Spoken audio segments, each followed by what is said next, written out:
Hi, and welcome to my channel, or welcome back to my channel if you've been here before. My name is Megan, and I'm also known as Nightingale Tarot. I'm a certified nurse midwife by day and often by night, who also happens to be a tarot master. I've been reading tarot for about 26 years as of 2024, and I've been teaching tarot for about the past 5 years. I also read Lenormand and regular playing cards, as well as runes, bones, oracles, so let me know in the comments if you're interested in seeing any of those other things for my videos in addition to tarot. You can find me in all the places by following the link tree in the description box below the video. That's where you'll learn how to contact me, as well as learn more about my services. You'll learn how to book several different types of private readings for yourself, or also malocchio, also known as evil eye removal. Most of my readings and services are virtual, via Zoom, phone, or sometimes even email, so you don't have to be living in Honolulu in order to get a reading from me. I love to read your comments, I love to answer your questions, and I love to engage with you here, so don't be shy with your comments, and don't hesitate to drop a request in that comments box if there's a specific topic you'd like to see me read on for you. If you like what you see, I greatly appreciate a quick click of the like and subscribe button from you. Don't forget to turn on notifications if you want to make sure you don't ever miss any new content.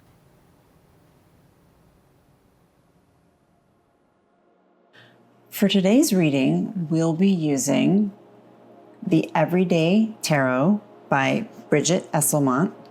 This is a great beginner deck for anybody who is trying to learn tarot. I'm just going to say I highly recommend this deck. She's an Australian tarot reader who owns a company called Biddy Tarot. This is the first edition of this deck. And with that deck will be the chicken foot. We'll talk about that a little bit later. I'll also be using the Morgan Greer Tarot. This is a classic. This deck has been out since 1979, illustrated by Bill Greer, so a good classic kind of 70s vibe deck for those of you who are into that. And then last but not least, I'll be using the Ukiyo-e Tarot illustrated by Koji Furuta. Really interesting deck, very unique deck for those of you who like Japanese art.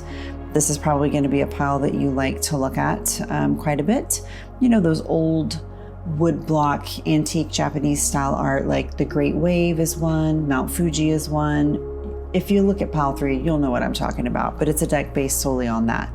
So those are our 3 decks.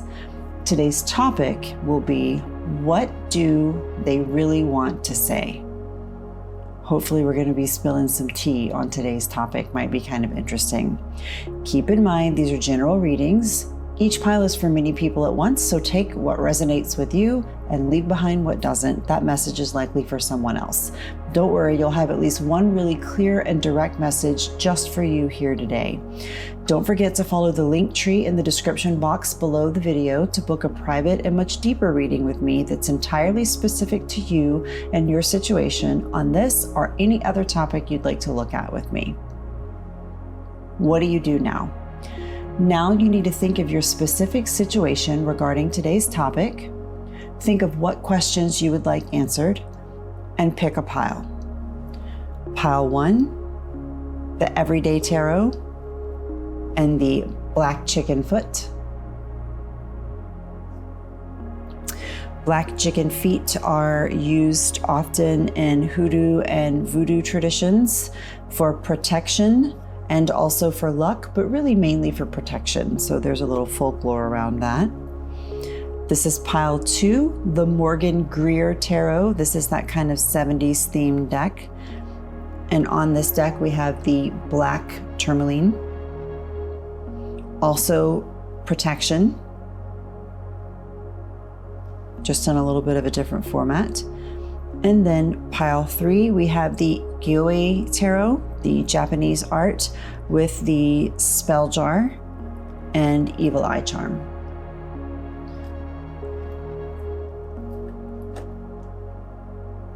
If you need a little time, you can pause the video here, but don't overthink it.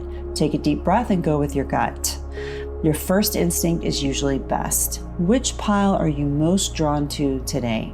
Keep in mind that if you come back and watch this video on a different day, or even rewatch it later today with a different situation, a different question in mind, you might feel drawn to choose a different pile at that time and you'll get a different reading. To skip the video straight to the pile that you chose, you'll find the timestamps in the description below and you can click and it'll take you straight to your reading. So let's get started with pile 1.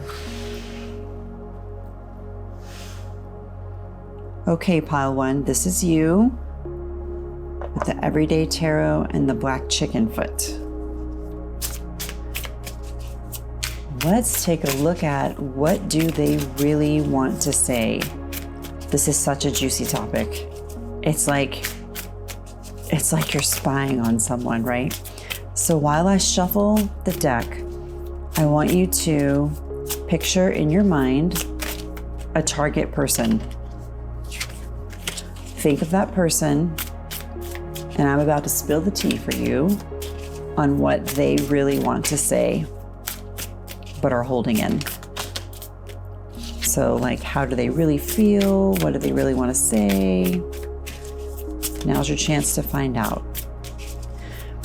And I mentioned earlier, this deck is excellent for anyone who is a beginner at tarot, looking to maybe get started learning to read. I highly recommend this deck.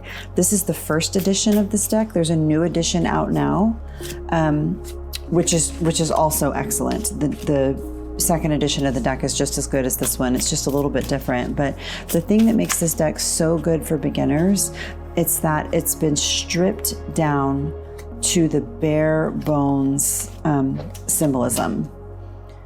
There's no extra fluff in it. So that's really important for when you're trying to learn, but there's no extra fluff, no extra business, just stripped down to what's really, really important. And that makes it great for a beginner who's just trying to learn the overwhelming amount of symbolism contained in the tarot. Okay, let's get started.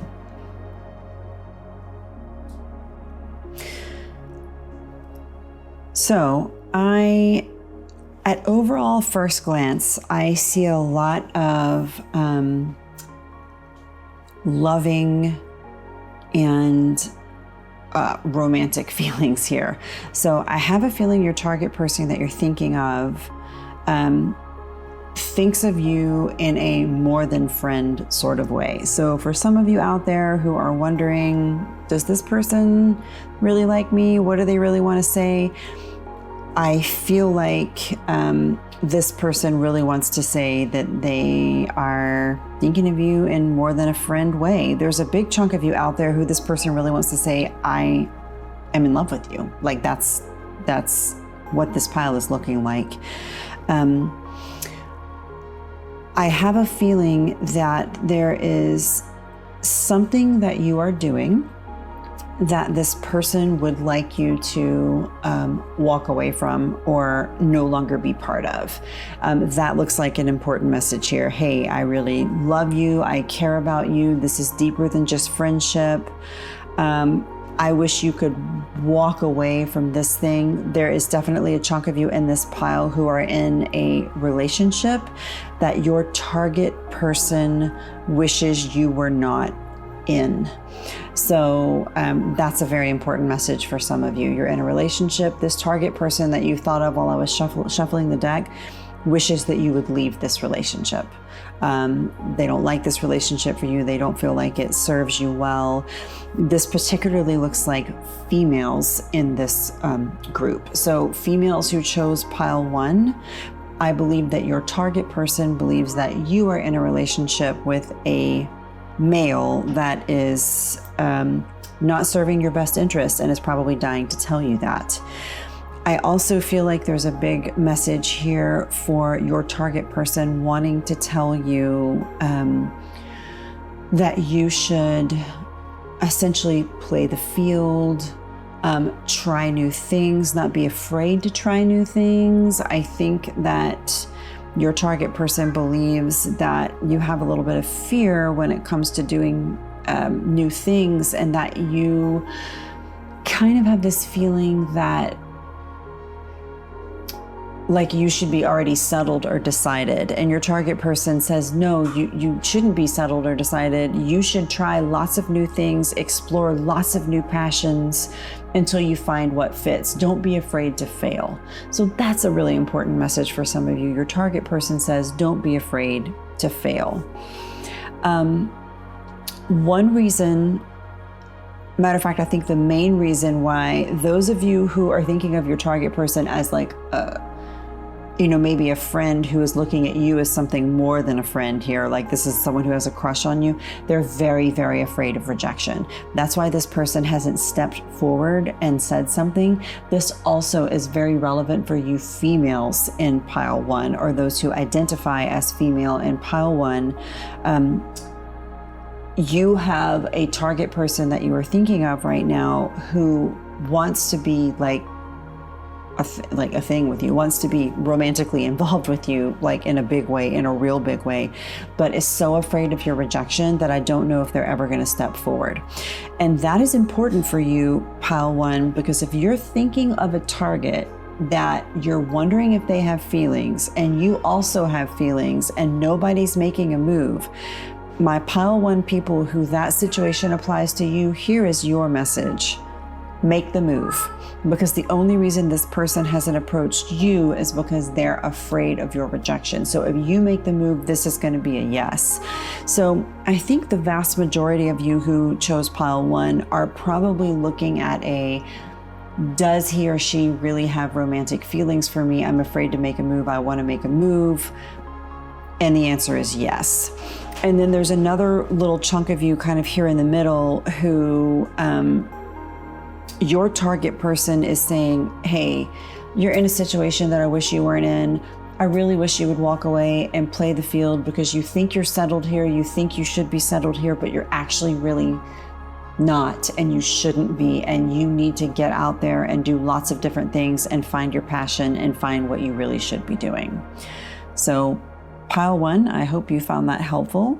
That is what your target person you were thinking of is feeling and actually really wants to say to you. So that was a little bit juicy. I like it.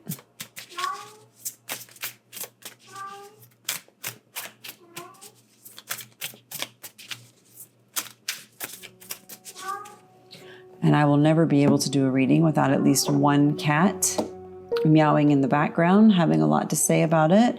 That one that you hear meow meow today is Widdershins, walking around, having words to say. All right, pile 2. Pile 2, the Morgan Greer Tarot and the Black Tourmaline Stone. This is that kind of funky 70s vibe tarot. Very neat deck. Nice, small, easy to handle deck.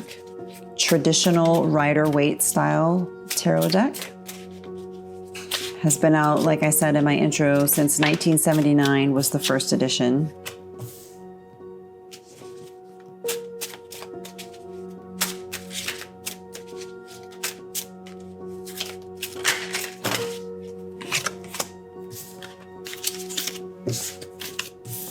Doesn't matter how small and easy the deck is to handle, I will still find a way to throw it all over the place whenever I'm shuffling. You can bet on that happening at least once in every single one of my readings.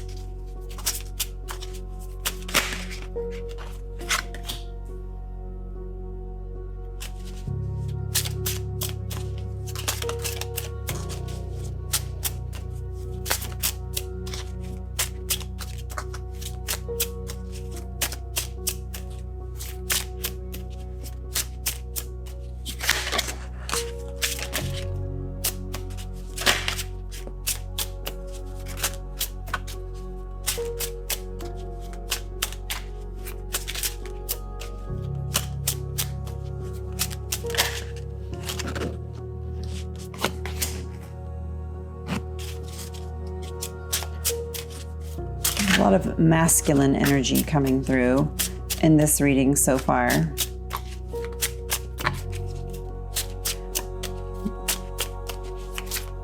Kind of the opposite of what we saw in pile 1, where there's a lot of feminine and emotion and love-based This reading is quite different so far. Oh, there we go. Okay.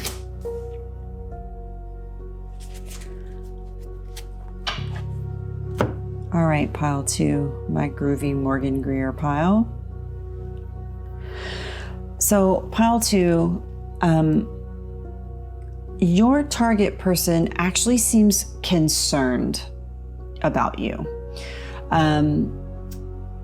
They are wanting you to follow the rules better. I think is how I want to say that. There's a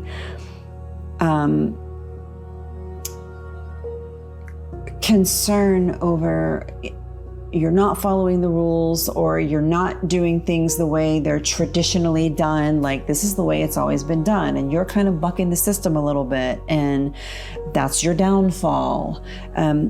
These are the things that, for a lot of you, your target person is wanting to say. There's a real, it's like, you know, other people know best, and why can't you just do it the way that the people who know best have shown you how to do it?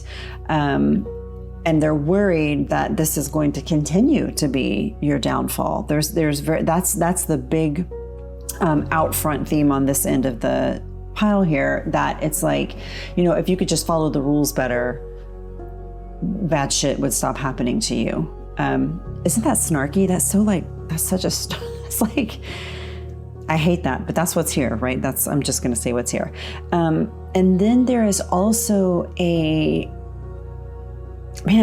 pile 2, you have a really judgmental target person that you're thinking of. This person, I really feel like this person is really judging you. There is a feeling from your target person towards you that that you don't have very good like control of your life. There's a, you know, if you could just like square up your corners and get better control, and really it's a lot about following authority, and that your target person does not believe that you are good at following authority, and you tend to want to find your own path, do things your own way, and they believe that that is really the reason that you are just maybe don't have everything that you want, or that you could be doing better, especially financially.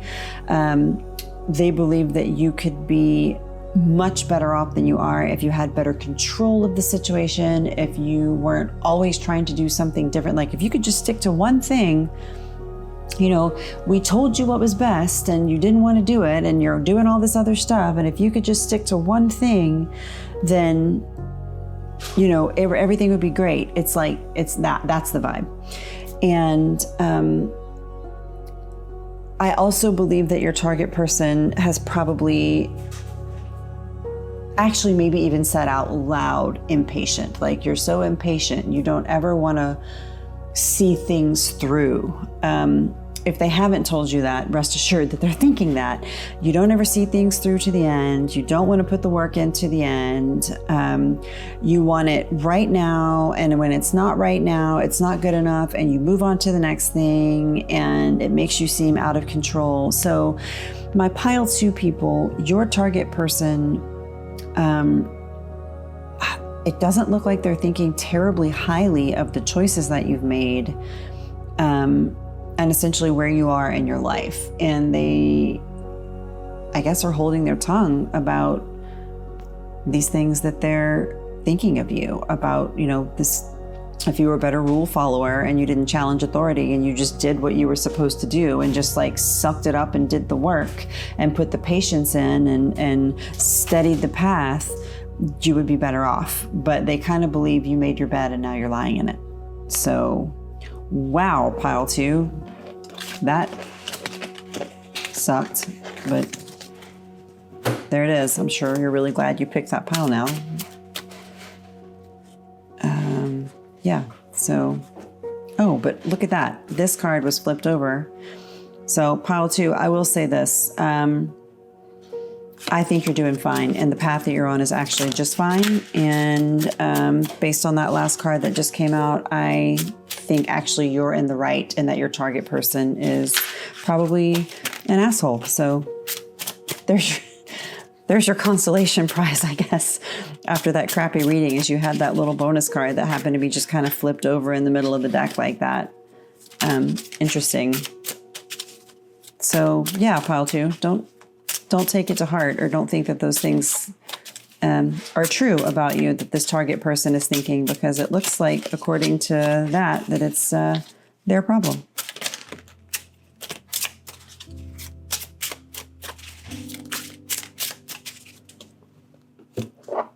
Okay, let's move on to pile 3. All right, pile 3, this is you with the Ukiyo-e Tarot deck and the spell jar with the Evil Eye charm.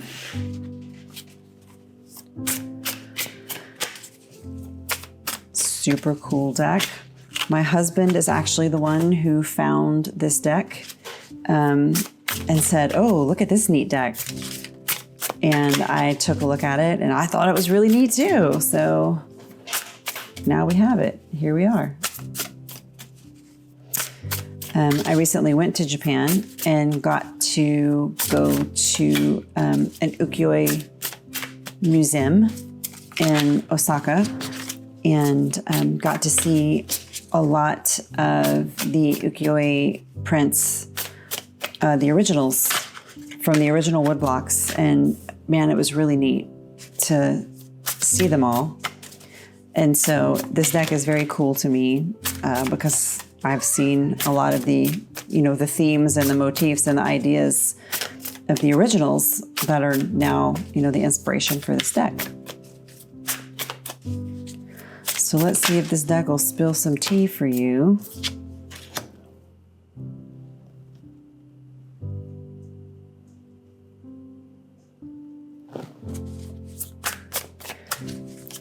See if we have any juicy secrets that your target person is really wanting to say but not coming out with. So you should be thinking, as I'm shuffling and putting these cards out, of a specific target person.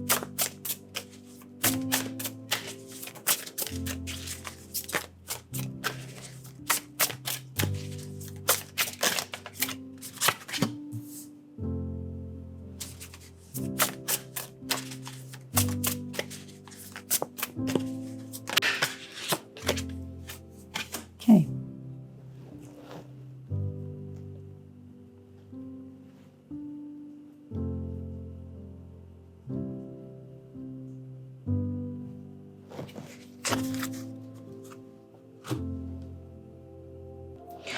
So your target person, a big chunk of you out there, your target person wants to tell you that you need to take a break. You are working too hard. They believe that you are just really in need of a pause.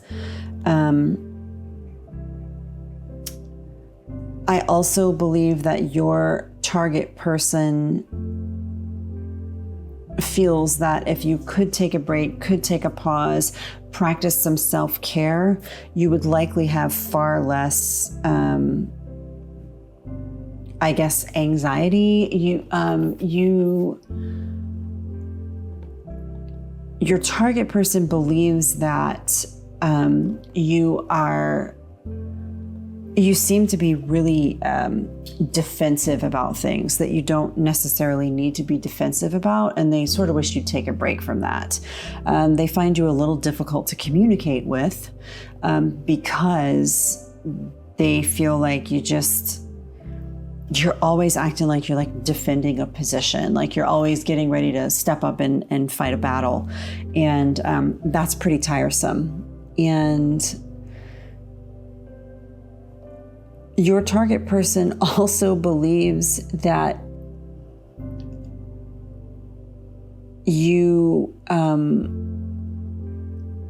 essentially put on a front of being in really good control, but that you're actually not in really good control. Like you're one of these sort of hot mess express people that looks like they have it all together, according to this other person.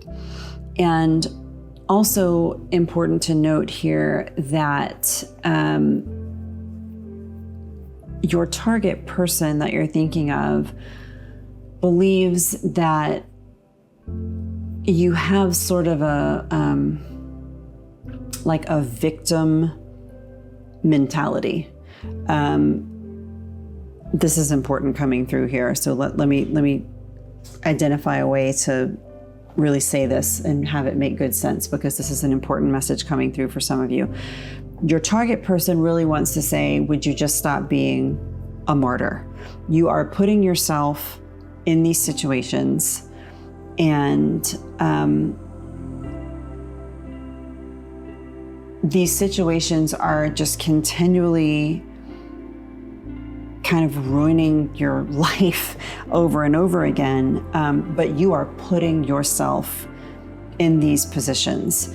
And, we want to talk to you about this, but you're so defensive every time we try to say, hey, why don't you do something different? You keep putting yourself in this position, you get really defensive. And so they're kind of become hesitant to approach you because it's like in an effort to control your own circumstances so hard, you've kind of trapped yourself in this box that you could get out of at any time, but you've kind of stuck yourself there, and then you're kind of a martyr about it. You're this target person believes that you are, every job I get is blah blah, or it's always just woe is me. And your target person is actually really tired of it. And they also believe that if you could just back up for a second, hit the pause button, take a breath, practice some self-care, practice some, positive affirmation type energy and positive manifestation type energy, instead of always expecting the worst, that you really could turn your own circumstances around. So the belief of your target person, I guess to sum it up, is that you continue to put yourself in situations, or you continue to expect the worst. And because of that, you're kind of trapping yourself in that the worst is going to happen sort of loop, right? This cycle that then the worst happens over and over again. And then you get to kind of be a martyr again about it. And no one wants to approach you with this because you get super defensive about it. So pile 3, that's what your target person that you're thinking of now believes and wants to say. They want to say, just like, stop it with the martyr business. Yes, so 2 out of 3 piles today kind of sucked. Sorry. But that's what the cards say. All right, pile 3. Here's your crappy, what does your target person want to say thing. Oh, look at that. See, once again, stop the madness, take a break, hit the pause button. Same card came out for you. All right, guys. Thanks for watching.